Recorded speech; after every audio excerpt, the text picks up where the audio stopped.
I think what the latest events in North Korea yet again demonstrate is just how thin our knowledge is about the North, even though, frankly, it's a little leakier than it used to be.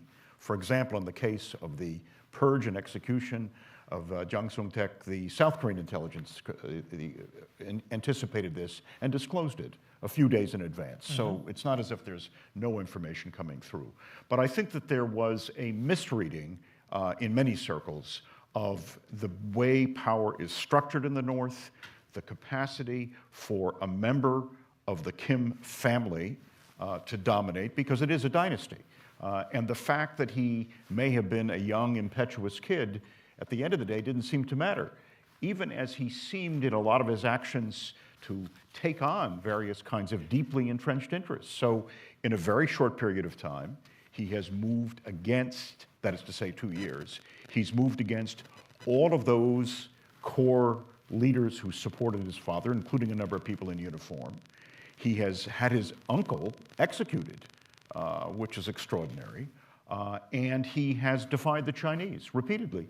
So there's something going on here that we still don't fully grasp.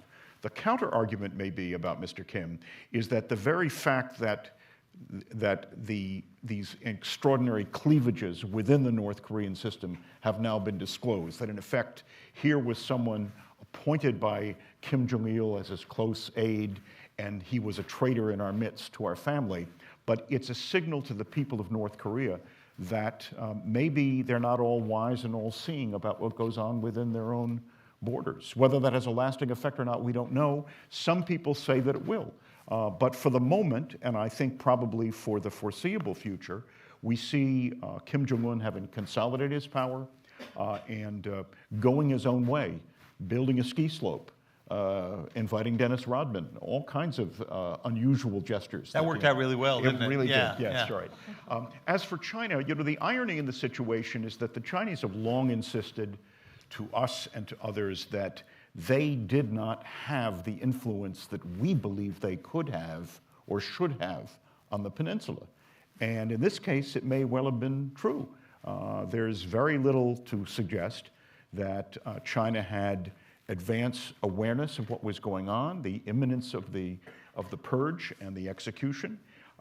The irony here being that the Chinese over the last 4 or 5 years have invested hugely in North Korea in terms of a much heightened economic role, a much significantly enhanced presence. The presumption being in China that when Kim Jong-il had turned ill, had a stroke, that this was an opportunity in a moment in time that they could, in effect, make their influence felt, and maybe this time somehow convince the North to look at politics differently, to look at their future differently.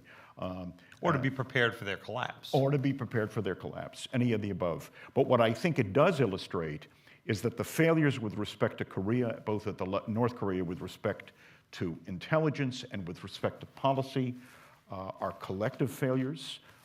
No one has been able to get this place right or to understand whether indeed there even are levers that can be turned in any kind of a meaningful way. And for now, we are stuck, but as I've tried to argue in the piece that Richard Bush and I wrote, the question is whether over time the Chinese see enough of a risk and a danger in North Korea that they can be nudged towards higher level of cooperation with us and the South Koreans.